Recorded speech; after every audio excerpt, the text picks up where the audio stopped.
6 जून 1947 रोजी मुंबईतल्या चिखलवाडीत जन्मला एक अभिनेता.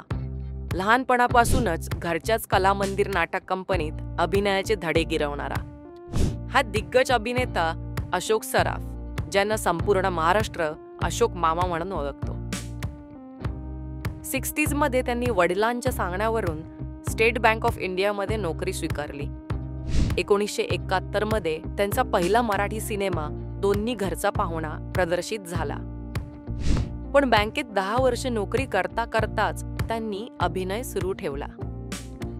नंतर बरेच हिट सिनेमे आले, पण गेम चेंजर ठरला तो 1988 मध्ये आलेला धमाल कॉमेडी सिनेमा अशी ही बनवाबनवी. मराठी सोबतच हम 5, डोंट वरी हो जाएगा अशा अनेक हिंदी सिरियल्स केल्या आणि पुढे बॉलिवूडमध्ये सुद्धा आपली कॉमेडी गाजवली.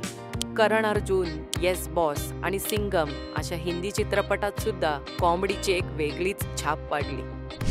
अशोक मामांना 2023 मध्ये महाराष्ट्र भूषण पुरस्कार जाहीर झाला आणि नुकताच पद्मश्री पुरस्कार सुद्धा प्रदान करण्यात आला. संपूर्ण भारताला हसवणाऱ्या अशोक सराफ यांना मराठी माइंडेडचा सलाम.